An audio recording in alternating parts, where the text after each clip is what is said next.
It doesn't even, like... Yeah, no. I've had worse disagreements with people. You might just have the brain of a parakeet. The fact that you don't understand why that would hurt me. Bird brain. No! I'm normal brain! My brain is normal size, like a walnut. Birds got tiny brains. No. Okay, so we gotta get angry. You want to get angry for boy. Boy kills world. You want to get angry. Angry? You said you want to get angry for boy kills world. Did I? Parakeet brains. Oh my god. Alright, well, welcome to another episode of KAFM. I've got the brain of a parakeet, and my name is John Swanston, and here is my avian mastermind. I'm Duncan, and I've got the cloaca of a parakeet. Uh-oh. I'm not backpedaling on this. Go. How do you use the toilet? With my cloaca. Well, I know, but I mean, like, so do you pop your feet up on the seat? No, because I've got the legs of a human. That's what I'm saying, so you put them up? No. Wouldn't you just shit backwards if you had a cloaca? Yeah, I sit. Toilets have seats, my guy. So, I didn't consider that as an option. Just imagine you just walking up to a toilet and trying to piss and just shitting all up your wall and then just being, not again. And then just... like, pants around my ankles? Yeah. Like, imagine you going into the Target bathroom. You walk up to a urinal backwards, and you just drop trowel, staring into the mirror, and everyone washing their hands is making eye contact with you, and you just blow shit up the wall. I'm standing backwards at the urinal. I'm staring through the crack of a stall, making eye contact with somebody in the stall. Boom! And then, like a party popper. Like a squib. Oh, man. We watched movies in theaters but separate. Yeah. This week's episode is our own little segment that's not as reoccurring. Box office bomb squad. Which is just when a movie's bombing, we go see it. Movies are successful, we go see them too, but we don't talk about them. No. The thing that is interesting and why I like Box Office Bomb Squad as a concept is sometimes it can be a legitimately good movie that just had poor marketing, or it could be shit.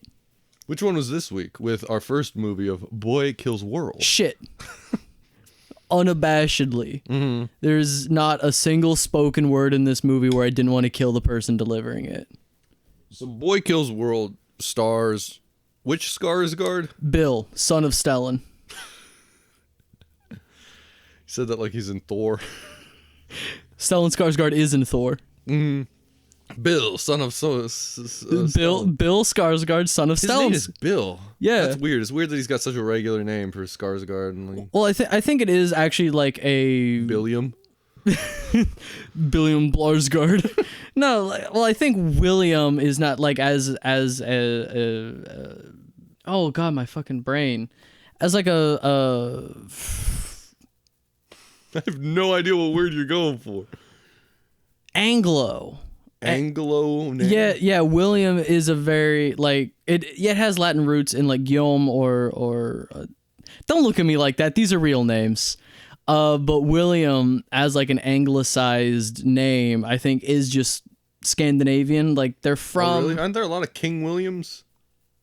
British King Williams? Yeah. Who do you think?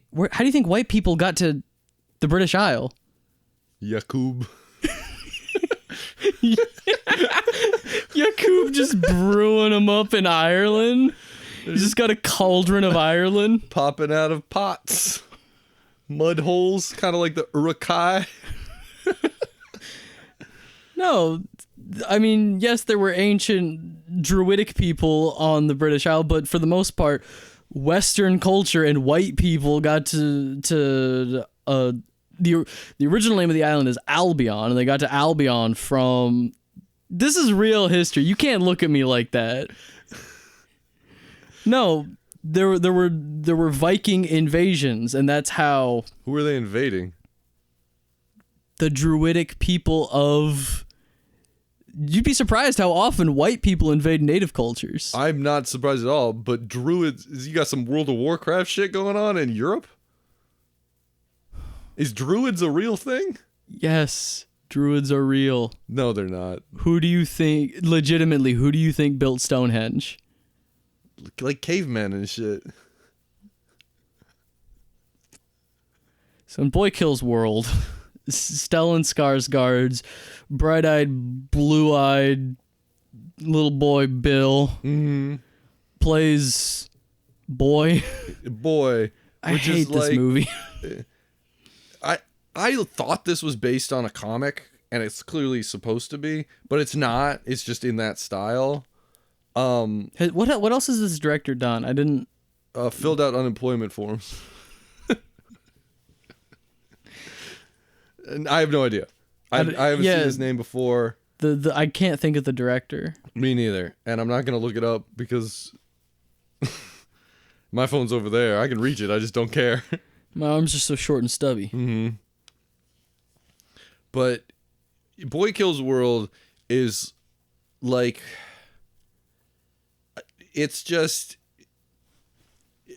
if you thought Deadpool revolutionized comedy, you'll think Boy Kills World is pretty good. If you have any sense of humor, you'll think Boy Kills World is at best mid. I mentioned this before, and for anybody that knows me elsewhere on the internet, video games are a big part of my existence. And one of my favorite franchises is Borderlands, which is getting a movie this year, which I'm excited about. But no, you're not. I'm excited because it doesn't look like it's going to be good. Uh-huh. I'm excited to see the final product. Yeah. Like, I'm going to give them my money. You've hooked me again, Borderlands. Yeah, no. But, like, the humor... I liked one of your games 12 years ago, and now I'm stuck. Yeah, the humor really has just gone downhill. And this movie, to me, read like all of just the worst jokes from the recent games, just back to back. Like, there's an argument between two grown men about, like, their own autonomy. And it's like, this guy's an idiot. He couldn't shit in a toilet. And the guy's response was, oh, you want to follow me to the bathroom and watch me shit in a toilet? Almost verbatim is the conversation. And I'm sitting there alone in this theater, miserable. We would never make here at Bird Cloaca. Duncan would never make shit jokes. No, but it's the I much like a bird shit, I squirt it out and I move on with my life. But they dwell on it, man. Mean? No, I get it. Every joke goes on too long, and if it's not funny to begin with, you want to kill yourself in 4 seconds after that. But something I've thought about in that Borderlands vein or in that Deadpool vein, both of which I liked a lot at like 12 to 14. You know that final fight? That felt like a Borderlands boss fight. We'll get to that. I don't know what you mean. Okay. So you'll have to explain, but we'll get, because there's a lot to cover. But okay. Sometimes I've wondered, or pretty much always, I'm like, did the humor get worse, or am I just not 12 to 14 anymore? You're not 12 to 14 anymore. Yeah. And that's the thing, is like a lot of these movies are written for those, because it's the people who enjoyed those jokes as kids, you know, in the early 2000s, that kind of shit humor.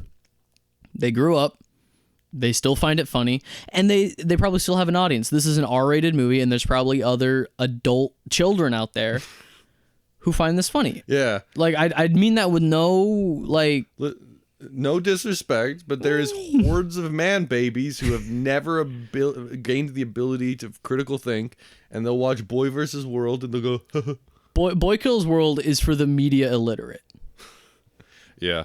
Well, so I had heard that the H. John Benjamin monologue was added way later with reshoots. Really? Like, it didn't have any of that. Here's the thing. I love H. John Benjamin. He's funny. Not funny in this movie. I like him in Bob's Burgers. I like him in the clips of Archer I've seen. I've seen a lot of Archer. Archer's really funny. He's in Venture Brothers. I love Venture Brothers. Mm. Any voice, like, and again, he's a voice actor. Like most things I've seen him in or heard him in are great. It's the script. Every gripe I have with this movie is in the script. The script is just dog shit. It's corny as hell. And it's just your worst. And it can't be earnest at any time. No. And it is like, am I the only one? Were you feeling Deadpool 2 when you were watching it? You're like, this is kind of made in the success of Deadpool, like this meta humor. We're talking to the audience narration, and I get Deadpool's existed for a long time, and he's not the first person to do that. He was. And I liked Deadpool too. That's the thing. Like, I can say confidently, I'm a Deadpool fan. Like, I'm not one of the guys where it's like I own 5 Deadpool t-shirts and that's half of my wardrobe. No. You're in a relationship. Exactly. But this movie feels too late, because that's what it is. Deadpool, when it came out in 2016, became the highest grossing R-rated movie of all time. And then Deadpool 2 was 2018, 2019? Yeah. And Joker is now the highest grossing R-rated movie. So if you have any faith in I'm excited for Fall You Do. I'm not gonna lie. Oh my god. Well, how? I watched the movie last night. I had to see that trailer. I was like, oh my god. Did you like the first Joker? I remember it was big when we were going into or maybe when I was going into the film program. We started at different times. Yeah. But like as I was starting to broach the subject of film with like-minded individuals, and we were able to speak critically on it, Joker was the big movie at the time, so a lot of the professors were using it as examples. Oh, I'm so glad I missed this. Oh yeah, no, like a couple of them were, but like it's not that oh, I can't stand Joker, because legitimately as a film, it is good. Todd Phillips, who did Joker and Deadpool. Todd Phillips did Deadpool? At least Deadpool 2. Look it up. David Leitch did Deadpool 2. Did David Leitch do Deadpool 2? Look up. Okay, then Todd Phillips did the first one. Todd Phillips did a Deadpool. Did he really? Todd Phillips did Ryan Reynolds. The first director of Deadpool 1 was directed by Tim Miller. Deadpool 2 was directed by David Leitch. Who am I thinking of?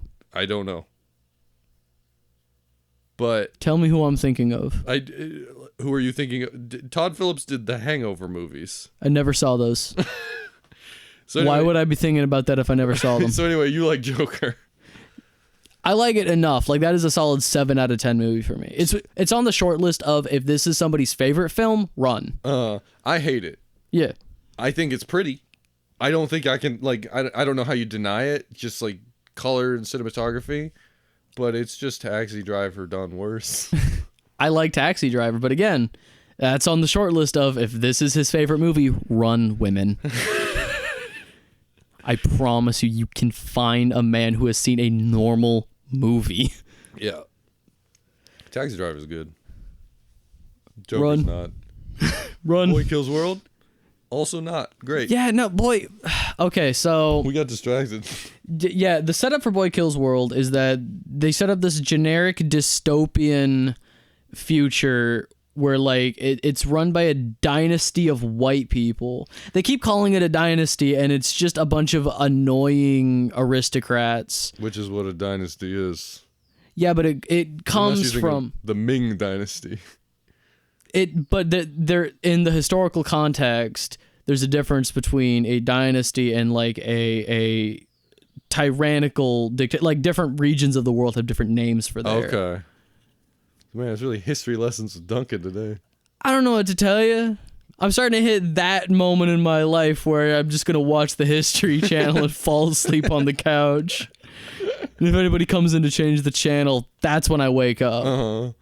Sort of like burp yourself away. Don't change that. I was watching How It's Made. It was some World War II thing was on. I was watching that. Whatever Ken Burns was saying, I need to hear. I honestly thought you were going to say Ken Bone.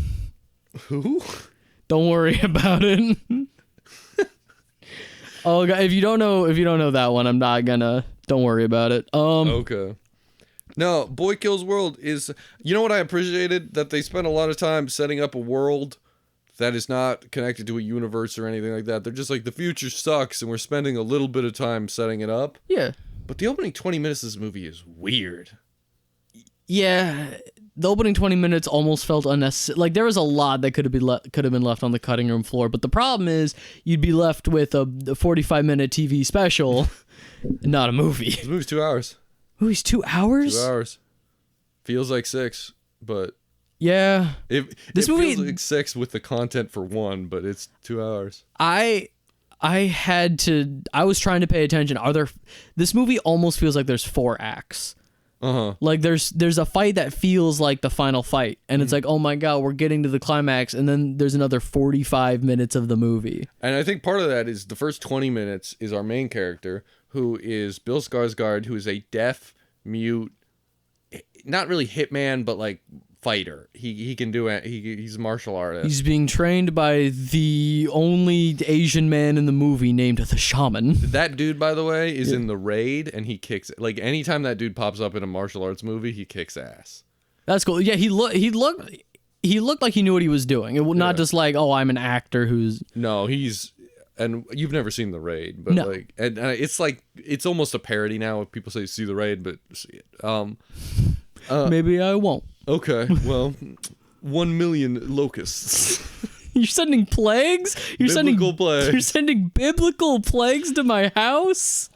So, but the first 20 minutes, instead of just starting with that, is Bill Skarsgård as a child learning to do karate and kung fu or whatever, and knife fight and gun battles. And it's just going on and on. Well, it's being narrated by H. John Benjamin, who is the voice in Bill's head because he's mute.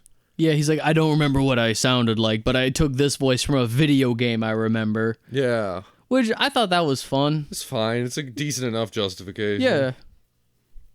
And so then 20 minutes of training, and then the movie really starts. Because his sister and his mom were killed by the tyrannical family that runs the government. Every year they have a thing called the culling, where they just put together a shit list of like, hey, here's a bunch of like, here are the people who have the lowest social credit in our. String them up. Yeah, so we're gonna take them out to town square and just blow them away. Yeah, and so he's gonna get revenge. So he trains under the shaman, who's like, yeah, let's get revenge. And then eventually it's time for the calling, and now he's grown up, and he goes, I'm gonna stop this. And before he can do that, we've got to watch a lot of just bad dialogue or shitty jokes, and I don't know if it's improv or really in the script, of the evil family, 2 of them bickering as they're picking who's gonna get killed. Yeah. Oh, yeah. It was the guy who married into the family, played by. I can't remember. He's in Monkey Man. Charlton Copley. Something like that. Yeah. He's such a. I have no idea, by the way. I'm just saying that. He played Chappie. Did he? Yeah. Chappie. Yeah, no, he's a great South African actor. Yeah, one of the 3 they've got, and the other 2 are words. So. I was talking to somebody about this movie after seeing it, and I was like, Charlton Copley, I'm just gonna say that's his name. He's like, that's South Africa's answer to Bob Odenkirk. Like, and Bob Odenkirk's a great actor. Yeah, I'm just saying, he like, wasn't in no Chappie though. He's no Chappie. He wasn't in a horrible movie about a robot being gangster. He wasn't in District 9, which was an allegory for racism in Africa. Who could have guessed? District 9's good. District 9 is really good. This isn't the first time we've talked about how District 9's good and Neil Blomkamp can't make anything else. He made that new Gran Turismo movie. I didn't watch it. We'll find an excuse to watch it. Yeah. We'll pair it with something else stupid. Speed Racer. Right? Video game, right? No, that's too obvious. You don't want the 2 car adaptation movies? Maybe we'll do Gran Turismo and Speed Racer. It's also for very particular audiences. Losers. Well, too different. I'm saying like. So, boy kills. The family's doing their little back and forth. It's the South African guy and Brett Gelman. Yeah, and the South African guy is doing a really good like American accent. Quote. Yeah. And to be honest, with this future mix of it, like voices don't matter. Yeah, Like, no, but he's doing the voice really well. I think he's just a great actor. It's one of those things where I'm so sorry you're in this. He was good in Monkey Man though. Oh, he was fucking. Everybody was awesome in Monkey Man. We need to go see the new Planet of the Apes so we can talk about Monkey Man. There it is. So then a riot starts because a bunch of people are going to get taken to get killed on TV. And this other character that's going to be important later, I know, is June 27th. She was so cool. Was being the operative word. We'll get to that too. If you think anything's cool in this movie, don't worry. We'll explain how it sucks by the end. Who is a woman who wears a motorcycle helmet that says words on it so she doesn't have to speak. And she uses axes. And she just kills a bunch of innocent people. She's got fucking cool Daft Punk helmet. Yeah. And it says words like "go fuck yourself" on it. It's got exclamation points, like if something surprises her, like she's running towards. It's got like. It's also very Borderlandsy. I want to be her. Okay. I think I narrowed down what it is, because like the helmet, the swords. God, June 27 is so cool in the first 2 scenes she's in. Mm-hmm. And then she becomes an irredeemable bitch who should have died. That's every character in this movie. So. Then Boy's like, wow, this is horrible. Time to get revenge. And so there the movie starts. And it's a lot of setup, which is why the movie's so boring for the first 35 minutes, because the jokes aren't landing, and we're just waiting for, like... I saw a trailer of this, I think. Like, something's gotta happen. This is a movie I thought about a mercenary. It's actually just about a guy getting revenge, whatever. He's doing action shit. I need to see him start killing people. Yeah, like waiting for Man on Fire to kick in. So, I wish there was anything in this as good as Denzel's performance in Man on Fire. I wish you had more time, has more charisma in it than the entire runtime of this fucking movie. It's true. So, where are we now? Oh, he's getting revenge. Yeah, he sneaks into so 2 of these family members are fighting. And they end up killing. It's one of those things like, oh, we need like 6 quote unquote volunteers for the culling. We need 6 people to come be our sacrifice. And it reads very Hunger Games at times. And 100%. And it's like, we need 6 volunteers. And people, they have like riot guard, like holding the line of civilians, and people are breaking through and people are yelling. And they end up just killing everybody in this little village. June 27th kills a bunch. Did we find out why she's named June 27th? No. So it's more of that, like, quirky. Yeah. Like, she's wearing the helmet. Quirky. Just cause. Sure. It's annoying. Which, yeah, is very like Borderlands 3, which is the worst one. No. Pre-sequel's dog shit garbage. I just replayed it. Okay. So you have poor choices making. You saw Boy Kills World in theater, too. Alone. Oh, man. I saw both these movies alone. What's our next one? Oh, yeah. So he runs in and just ices people. And the movie's finally started. And then, much like the opening of the movie, these action scenes go on too long.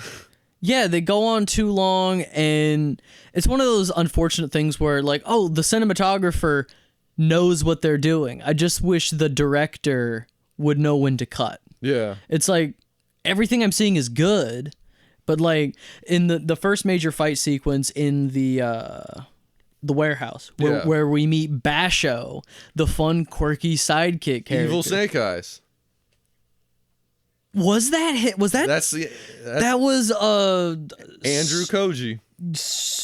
Oh God! Evil Snake Eyes. No, his name is Storm. No, fuck. Listen, in the movie Snake Eyes in 2021, there's an evil Snake Eyes played by Andrew Koji. Storm Shadow. Snake Eyes is a big deal here at the KAFM church. It really is. And maybe one day you all find out why, or maybe not. But Andrew Koji, who plays Basho in Boy Kills World, plays evil Snake Eyes in Snake Eyes, who deserved better. He really did.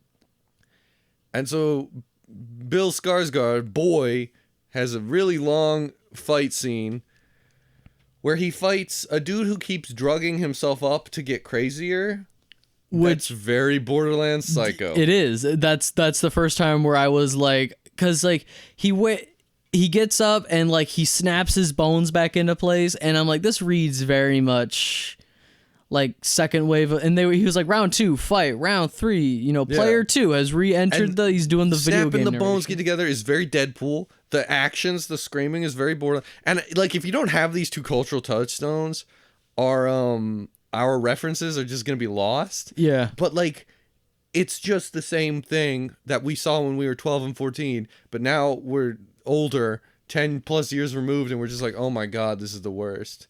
And then it makes you wonder, like, oh my god, my parents are saints for taking me to Deadpool. Like, they sat through that movie with me? Are you kidding me? No, I could probably still watch the first Deadpool movie. I've seen the first one a couple times when it came out. I only saw the second one once because I didn't think it was very good. I didn't think it was bad, but it was just more of the same. We'll find a reason to watch them. Yeah. We'll find a couple. That new one comes out soon, too. And I'm excited for it. I haven't been excited for anything MCU in so long. And then you had one that's basically like, MCU's kind of dog shit right now. We got to figure out what's going on. It's like, thank you for saying it, Ryan Reynolds. We'll see. What we won't see is a sequel to Boy Kills World, because this movie sucks. Yeah, go ahead. So, after killing the guy that, wouldn't stay down, they are interrogating Charlton Copley, who is the husband of. So they're in the dynasty. There's 3 siblings. There's 2 sisters and a brother. The brother we've seen, the sister we've seen a little bit of, and the first sister who's married to Charlton Copley, and then there's the elusive oldest sister, the one that Boy really wants revenge on, because she's the one that killed his parents. Yeah, although the dynasty's all in on it, she's the one that pulled the trigger. Yeah, so that's the specific person that Boy wants dead. And so they're trying to get information of like, where's your wife? Where's your sister-in-law? Being Boy and Evil Snake Eyes, also known as Basho, in this movie. Which Basho feels like a name out of pre-sequel. Yeah. We're going to keep referencing Boy. It's so unfortunate that this movie reminds me of all of the worst qualities of some of my favorite things. Deadpool, Borderlands. I don't just edgy, meta, but also like really crass. And it's all for the sake of being crass, for being edgy. There's no like deeper like, oh, we're gonna subvert the like, oh, edgy joke to be a little more. And I mean, like, I kind of figured there would be some meta jokes in here, but like a running theme throughout is that Boy can see the ghost of his little sister. He's got this voice in his head that is like his little sister as he remembers her. And it's annoying as shit. And she has like a couple okay line deliveries, but when the lines are dog shit anyway. Yeah, I mean, I think Basho as a character is fine. So you don't like him, but I actually didn't mind when he was talking. I was like, I wish this movie was about him. Yeah. Because he's like a freedom fighter who got imprisoned. So he's like, Boy, here's how they interrogate the husband, and they end up accidentally killing him. It's supposed to be a joke, but it's just like you see it coming from a mile away. Yeah, because he's like, the husband is like, oh, I'm going to turn my life around. I actually want to help you guys. The family's fucked. And it's like, okay, this early into the film, we're not going to get a switch. We're not going to get a heroic switch from a bad guy this early in the film. And Basho drops like a table saw in his head or something, and it just crushes him. He's like, whoops, Butterfingers. And I'm like, shut up, Andrew Koji. No, that's my boy. That's Evil Snake Eyes. Storm Shadow. The car alarm just went off. Someone's getting robbed. Hopefully Snake Eyes will save them. Or maybe Boy from Boy Kills World. Save them, Storm Shadow. You're actually the good guy in that movie. So this starts now. Boy has two things. He wants revenge, and now he has a way to do it. So Basho starts leading him through all the ways to get revenge. Like he leads him to the freedom fighter base. They're all dead. And the first and only joke based on our lead, if you remember, I said he was mute and deaf. Mute, so H. John Benjamin talks in his head. Deaf has no bearing on it because he can read lips. So you see Bill Skarsgård actually during scenes, he'll be staring at lips instead. So like props to him for committing for it. But like him being deaf doesn't play into the movie at all. Like everyone just has conversations with him. There's no sign language. There's one scene where things get a little muted, but like when he looks away from people, he still hears the movie still hears them full volume, and it's just like a wasted like why make the character mute and deaf if that has no bearing on anything? Mute, sure, give him the narration, the meta, whatever, but deaf, you would think it would be like you wouldn't hear bullets or like things would play in or we would cut to his POV, and we never do. There could be an interesting use of sound design there, but there really isn't. The only time it comes into play is now the third member joins their crew, who's, I forget his name, but he has like a beard and he speaks quickly, and so Boy can't read his lips. And so everything he says is gibberish because it's just what Boy is assuming he's saying. Yeah, at one point, H. John Benjamin is like, is this guy speaking another language that I don't know? Yeah. Is it the beard that's getting in the way? I can't understand. So all this guy's lines are just quirky bullshit. You know, it's still real words, but he's stringing along nonsense. Yeah. And I mean... And it does disrupt Boy's understanding of the plan, because at one point they're talking about like, oh, how are we going to sneak into this big party that all of the family is at, and we learn what the plan is later after it's already happened, but Boy's understanding doesn't work because he can't understand this guy. And at one point he hears like, oh, the scuba diver with the cake, and it's like and so he's imagining the plan. So you cut to a scene with a scuba diver and a cake. Yeah. And it's very like random is funny. The only thing I appreciate about those scenes is that it would have been easy to do this joke and not cut to those scenes. But instead they actually went and filmed scenes of nonsense happening. And that's the only commitment to this deaf bit that the movie has. Yeah. And I think and it's unfortunate because there's so many things in this movie I wanted to enjoy. I think this really was just a moment of clarity for me, being like, oh, this really isn't, 5-6 years ago, like probably fresh out of high school, around the time Deadpool 2 was coming out. I probably still would have found this funny-ish. Instead, you're just like, oh my God, I pay taxes now. I have to think about a 401k. I paid $13.50 plus tax to see this movie in theaters by myself. I paid $13.50 plus tax in taxes. I was like, what the fuck? First of all, don't reveal that. But second of all, no. No, it's just like I'm thinking about like the real American dollars I paid to see this movie in theaters, and it's. I paid fake dollars. I have unlimited, so I just walked into the Regal, scanned it for free. I went to the local place, the locally owned. So like on the one hand, I'm not supporting big business, but also support your local theater, whether it's a big chain or not. Keep theaters going. So you're turning this around on me, huh? No, I'm saying like in general, like whether it's local theaters or a big chain, support your local theater. Go see movies in theater. Just make sure they're not Boy Kills World. Trying to think about what happens next. So they go to the party and they dress him up like a waiter, and he realizes, oh, I misunderstood the plan. I thought I was going to go in guns blazing and kill people. So instead I'm a chef, so now I need to do goofy walkarounds and quirky with my little sister sidekick and quirky. And eat a macaron for the first time. And then kill people with a cheese grater. That was awesome. That was the only part of the movie that I was locked in for. Yeah. I have fantasized for years about beating people up with cheese graters to an unhealthy amount. I'm going to move past that sentence because I don't know what to do with it. I was waiting for the, like, this conversation's like a football game of catch, and instead you were like, dynamite, and so I'm just running away and starting a new game of catch over here next to a crater in the ground. And so then every action scene's fine. It is, to me. I like the action's fine. It's not anything crazy, but it's actually decent fight scenes. Again, the choreographer, the cinematographer, everybody knew what they were doing. It was just like, okay, we could have cut that. Yeah. Or like, oh, this script is garbage. Yes. And we all build to, I'm just going to spoil, he starts killing family members, right? He's working through. But every time he kills a family member, they try some way to redeem this family.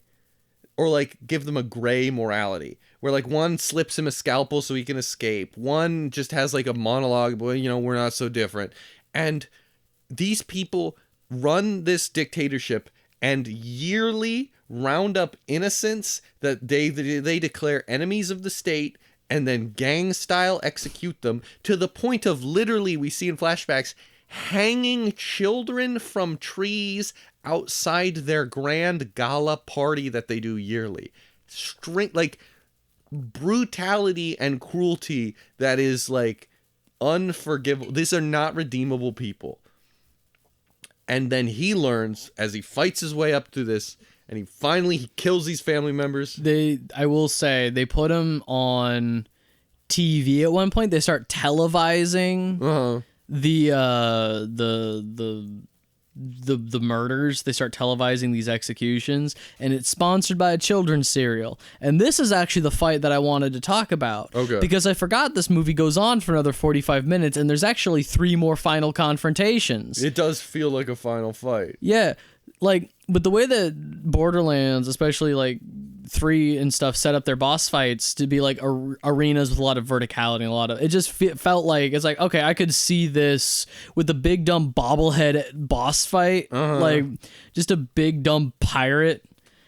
God, I hate this. It feels like a video game. Yeah, I hate this movie. And not in a compliment. They roll a pineapple over some woman and then they kill her with sticks on a camera. If you don't know, or they kill her with the rods on a camera. Yeah, they kill her with the rods. Rods on front that you can hook things to, but these are like sharp metal rods, and so then they just go through her face, and you don't even see it.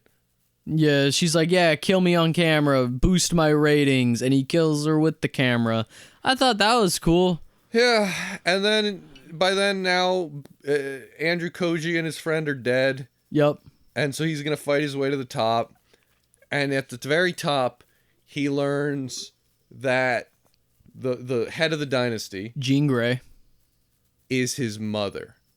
And his mother did not actually die. The shaman who trained him, his family, his wife and son were killed. And so the shaman kidnapped boy, burned out his ears, cut out his tongue, and wiped his memory. Brainwashed to train him into a super killer to take out the family that destroyed the dictatorship. And that his real sister, who he thought was dead, is June 27th. Who at this point in the film has taken off her cool helmet for most of the film, has just had normal dialogue. And so this conflicts him a little bit. He doesn't know how to fight anymore because now that he's revealed his mom's alive, his revenge is pointless. But like he's gained friends, and like he disagrees with what they do. So why doesn't he just kill her anyway?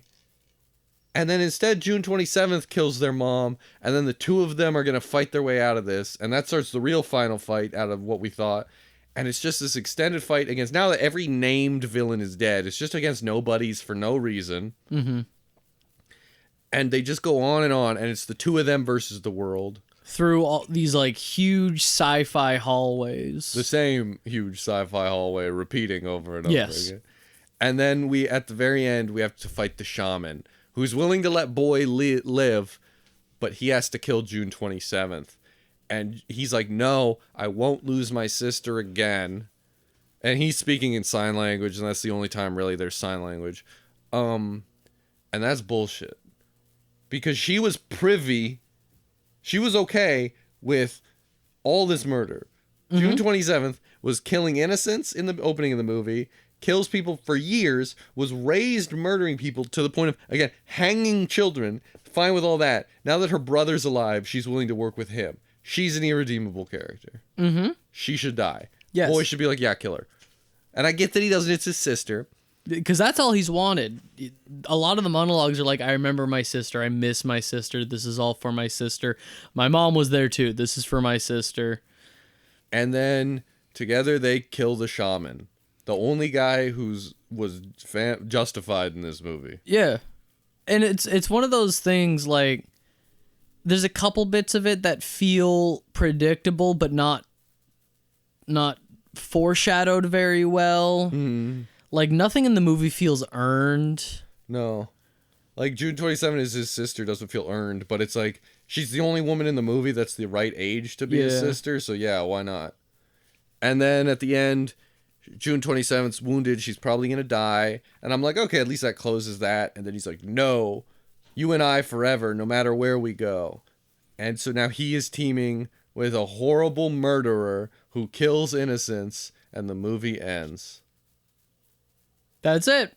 What a terrible ride. Is it? I was asking a couple people about this. Is it racist just to call this guy the shaman? No. I'm just saying, he worked in the city. He had a government name, probably a government ID. Just because you go out and live in the woods doesn't mean you stop being Carl. The main character is named Boy. Okay. But I'm just saying, like, everybody says, like, you were trained by the shaman. Where's the shaman? It doesn't stop being Carl. Sure, but, like, Boy, June 27th, Basho, Shaman. Like, everyone just has these, like, one-word names or, like, stupid, edgy names. I guess. I legitimately just think it's, like, this whole movie plays just like a not very good Image comic. Yeah. Speaking of not very good. I don't... Yeah, it's unfortunate because, like, I have no closing thoughts on this. I hate this movie because... I don't actually mind it that much. I think it's really stupid, but I thought it was just mid as hell. No, it felt like a waste of my time. I was miserable in the back of a theater. Not as miserable as Madam Web, but it was close. Wow. I wouldn't even said that because I thought the action was fine enough. Speaking of being bored in the theater... Boy War. Boy War. The Ministry of Ungentlemanly Warfare, which I really enjoyed. As we've been calling it, Boy War, because that name, like all Guy Ritchie names, is too fucking long to say. It's too, yeah, no, that name is too much. So you really liked it? I really liked this movie. I enjoyed it. Yeah. I enjoyed the opening and the closing. The middle, I could have, But... Jack Reacher's really handsome. He is. And altogether, it's a fun enough time. This movie is about a team of they say based on a book. It's very clearly loosely, as the loosest definition of based on historical events. It's based on the film claims that it is based on the true events that were recently, by recently I mean like in 2016, declassified from Winston Churchill's personal files, and a lot of the events are what Ian Fleming used as inspiration for the James Bond movies. Which is, in World War II, Churchill had a bunch of secret dudes doing secret shit. Yeah. Because of course he did. It was a fight to end the world. Like, it's like, oh, we don't do... It's like, what do you mean you're going to have secret guys doing secret shit? That's not fair. It's war! Yeah. I didn't invent espionage. I just perfected it. Okay. Me, not Winston Churchill, me. Oh, no. So, I mean, it's a decent time. It's a Guy Ritchie movie.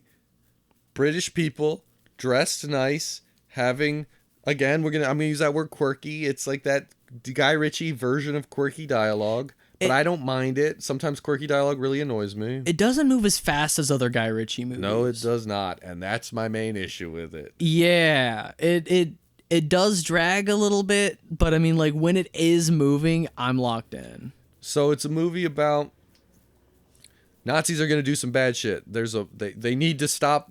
Basically, they got U-boats and they're controlling a trade. We need a way to stop their U-boat supply. We're going to send in Henry Cavill, who's currently imprisoned. So this is very much like a Suicide Squad setup. of just he's ex-military, or he's military but currently in military jail. I don't really remember. But he's going to go into that little island that's in no man's land, and Sandro Poe or something. It sounded like a Star Wars planet. and he's going to basically cut off supply to the U-boats. And so he's got to put together a team. And his introduction is really fun, because the first thing he does when he walks in this posh British military thing is they're like, oh, pour yourself tea. And instead he goes for the Scotch whiskey. And then he grabs a fine cigar. And then he throws a bunch in his pocket. And then while this general or the lieutenant's talking, he's like dragging a chair. And it's like Henry Cavill's been in so many like of those terrible Zack Snyder movies, or like just stuff where he's not having fun. Exactly. Him being the opposite of that, where he's kind of a bum and he's allowed to have fun, was fun as a viewer even. Yeah.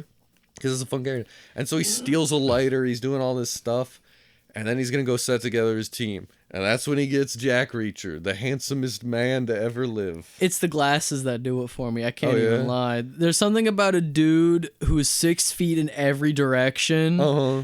And they're like, oh, he grew up wrestling. He plays I can't remember the actor's name. Fuck. It's like Alan Richardson or something. Yeah, something like that.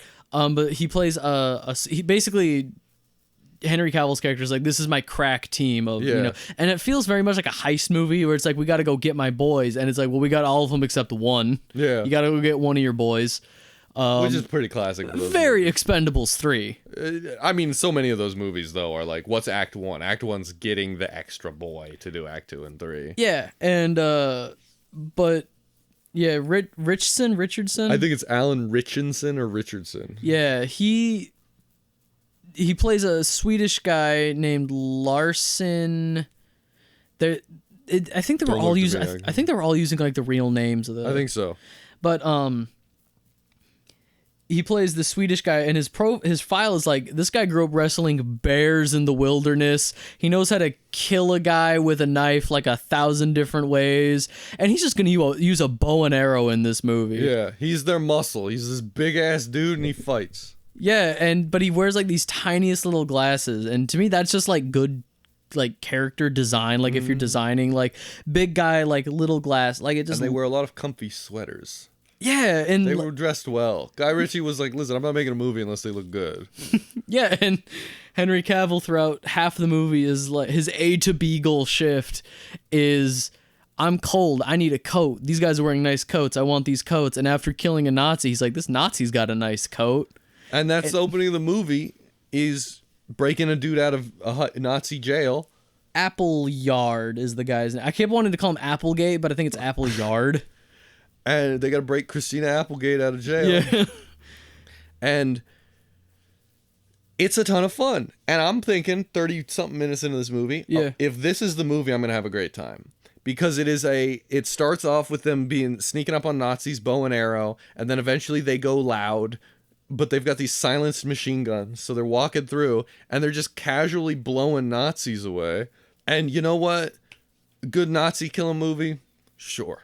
Great time. It's like one of those things where it's like the only ethical war in history. Yeah. So you just throw dudes who are like, we're charming and we want to kill Nazis, and I don't have to think about anything, and I just watch them succeed. I will say, in terms of like sound design or like the way that firearms were portrayed in this movie, I don't know what they were using. Those like weird two-handed cylindrical rifles. Yeah. But those were awesome. They had like silencers on what looked like PPSHs. Okay, stepdad that watches too much history. That's a Call of Duty gun. I have no idea if it's real. Okay. It just made that noise. In Call of Duty, the PPSH went... Yeah, just went... Yeah. But they were just like... And they never ran out of bullets. They were just like firing, and it was cathartic. Yeah. That's how I will describe this movie. It's not a perfect movie. It's not like outstanding all the time, but there's catharsis. However, this is only the A plot. The B plot is on the Nazi island. It's a neutral island, which is why they have to send secret dudes in, because if England invades this neutral island to attack the Nazis, then the rest, according to Churchill, they're at risk of the rest of Europe joining the Nazi side, which I don't think they would have, let's be real. I don't know, but I don't care. Yeah, but it's enough justification for the movie to happen. Yeah. So it was a neutral Spanish island. And so on that island is a dude who runs a casino who's Jamis from Dune, and then some woman. I've no idea who this is. I'm escaping on her name. Okay. And her name is escaping me. They're gonna basically prep the island for an invasion.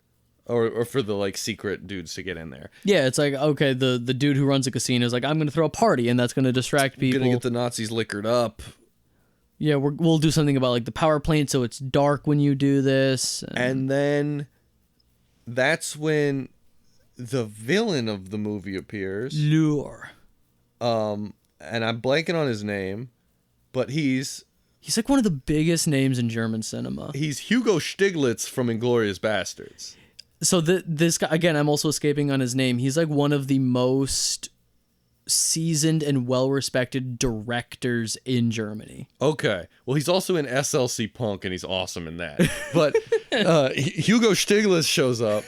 You've seen Inglourious Basterds, right? No. It's one of like three... Well, this movie is very similar to Inglourious Basterds, except I enjoy it more. And that's heresy to a lot of people, because they consider that a Tarantino, like, masterpiece. Yeah. To the point where I think Tarantino considers it, because the last line in that movie is someone saying, I think this might be my masterpiece. I mean, all right, Quentin, but I don't know. You've made some other really good movies before that. Yeah, and I don't love that movie. And it suffers from a similar thing this movie suffers from, which is just the villain of the movie never really meets the protagonist. No. And in Inglourious Basterds, it's less so, just because the way that it works, because the true antagonist does meet the main characters. In this one, the true one doesn't. And so the movie feels like it's missing the thrust, because that Nazi leader, who's like shown, he tortures people, he loves it, he's a sociopath because he's a Nazi leader, I mean, come on, never meets the team.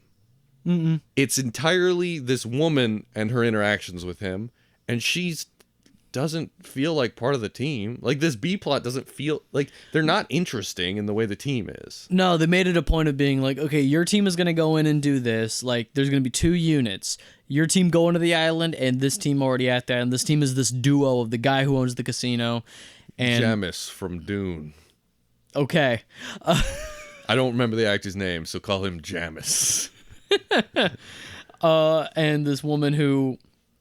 Call her woman. No, she had one of those... She had a name that was like, oh... Of course, there were young, like Gertrude. Like, it's one of those things of like, oh yeah, I guess at one point Gertrudes were young. You know, like there were baby Gertrudes running around. I don't remember her name, but she did. It was like Margaret or Little Agatha, Marjorie or something. Yeah, one of those old lady names. Yeah, I think it might have been Marjorie. Saying that one feels right. But yeah, her whole thing is like, Jamis from Dune is throwing parties, and he's like, Lure, this Nazi guy, doesn't like my parties, so he's not gonna go. You gotta lure him with sex because the party isn't working. Yeah. And she's basically faking being a business woman to like deal in gold with him. But anyway, both those people are not as nearly as interesting as Henry Cavill, Alan Richardson, an Irishman who hates Nazis, and a demo guy that they call Frogman who likes to blow stuff up.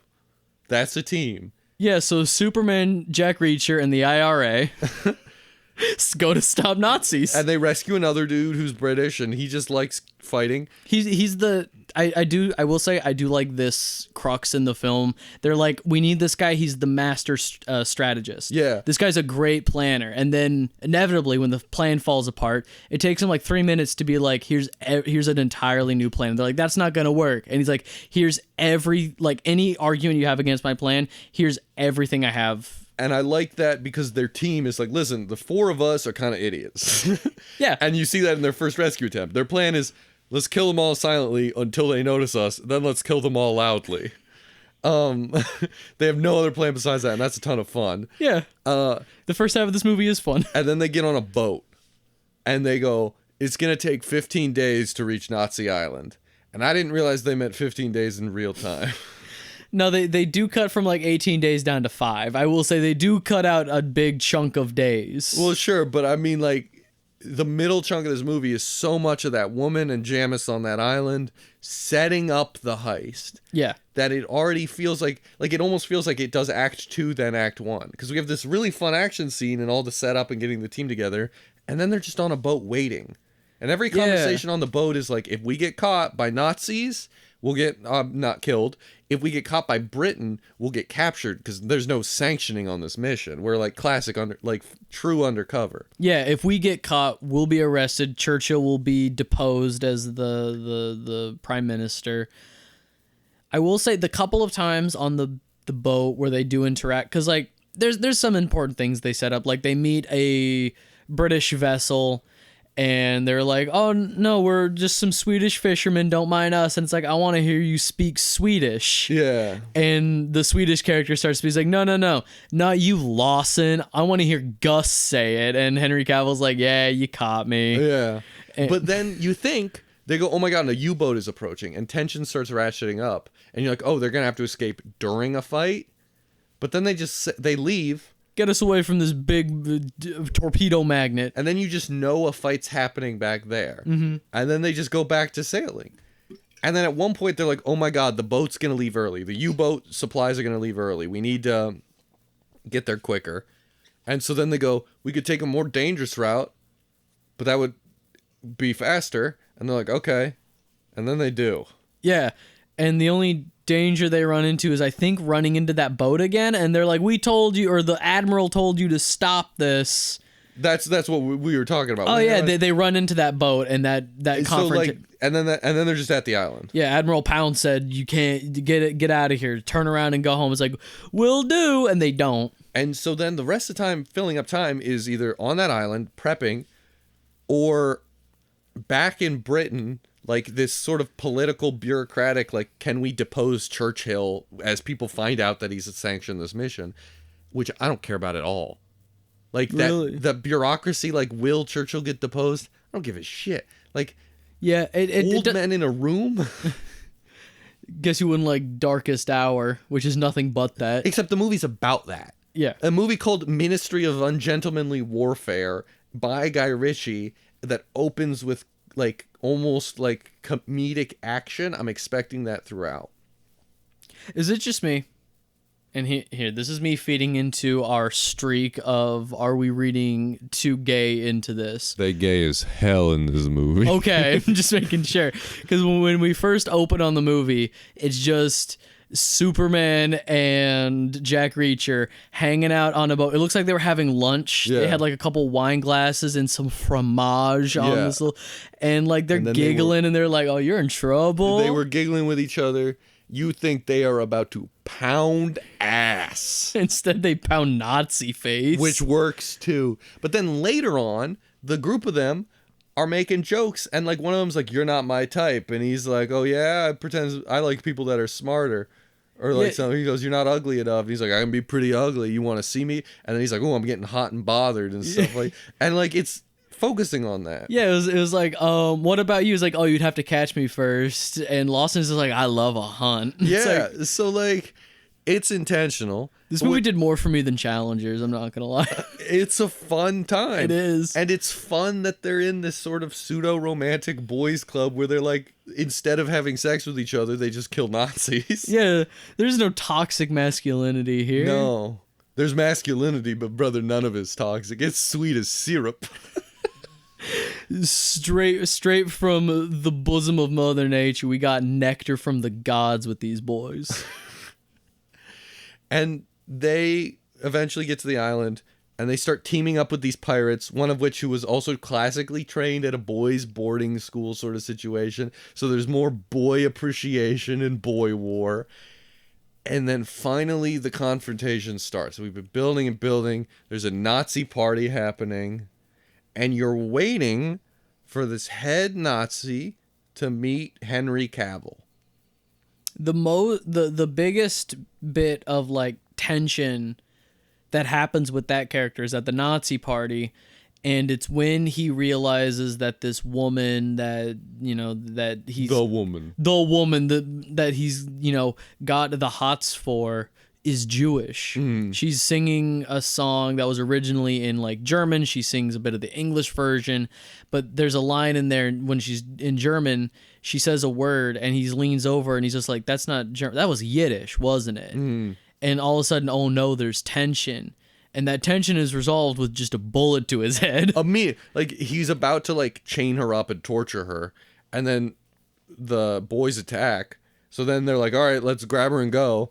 And so then she's just in the back of a car.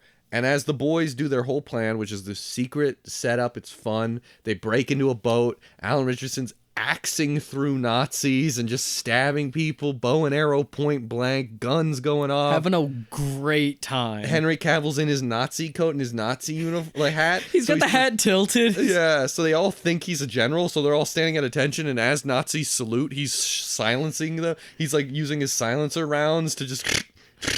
And so then they're all having fun killing Nazis. So again, the movie's fun now. Yeah. And the Nazi general comes down, and you're getting ready for him to chase the boat because they steal the boat and all this stuff. And it doesn't really matter how, because it takes forever to get to them doing it. Yeah.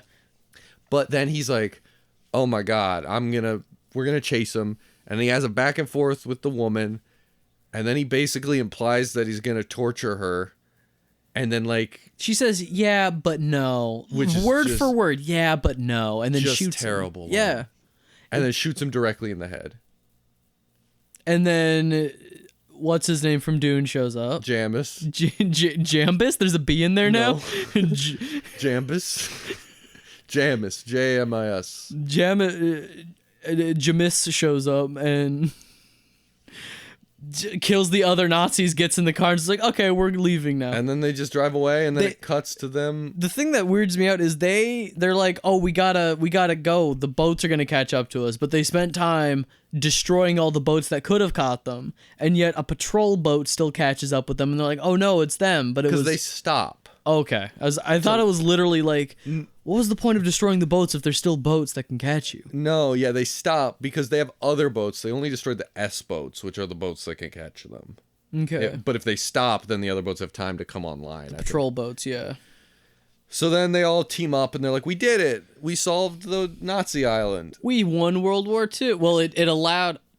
America to join World War II. Yeah, destroying basically all the supply to the U-boats greatly diminished the amount of U-boats in the water, and it allowed the Americans to safely make harbor in the UK to then join the front on like the beaches of France and stuff. And then it ends with the sequel tease where Winston Churchill literally name drops the movie. He goes, "This is some sort of ministry of ungentlemanly warfare." And then they're like, aha. And like it's the one of them smirks, I think Henry Cavill probably, and then it cuts. Why are they sequel teasing on real events? Because it's setting up that Henry Cavill's going to be the new James Bond, because the first slide as the credits roll are like, Gus whoever, I can't remember the full name of the characters, like, it is greatly, it's speculated that this is the main guy that Ian Fleming based James Bond on. Sure. Look, I am like 6 months sober with James Bond. I needed this. Yeah. So I think this movie's fun. I think it's boring in the middle. But I honestly, as far as like movies to see in a theater, I don't even think it's terrible, because just go to the bathroom in the middle. Go refill your popcorn. Here's the thing. It's fun to watch with people. I just wish I did. Oh, yeah? You watched it fully alone? Yeah. What time did you watch it? 3 in the afternoon on a Friday. That's close enough where some people could be free.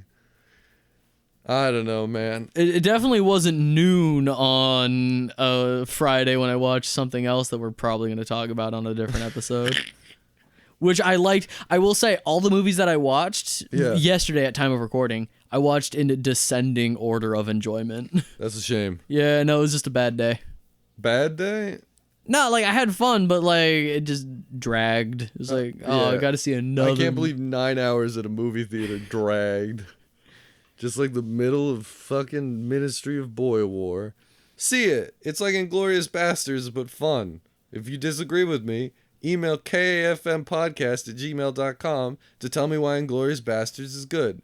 I won't read the email. Leave a comment on the YouTube version of this podcast. Get us that engagement. Dislike this if you want to. That's still engagement. I will farm you. You can follow me at Batch Moves on Twitter. I think it's Batch_moves. Send me hate mail. My direct messages are open. Tell me you're going to kill me. Inglourious Bastards isn't that good.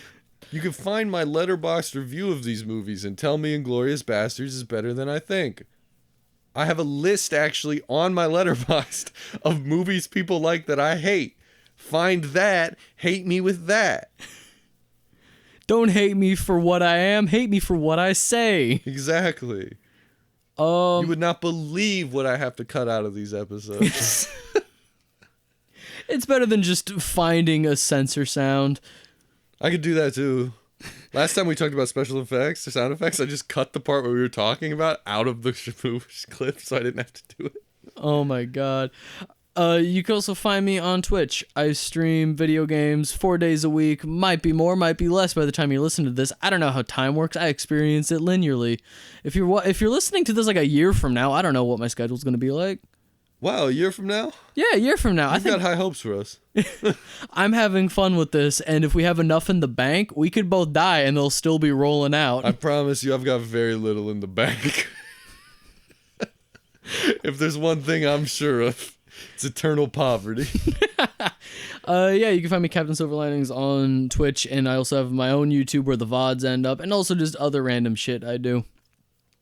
We don't normally plug our stuff. Well, maybe we'll start doing it. Cut the feed.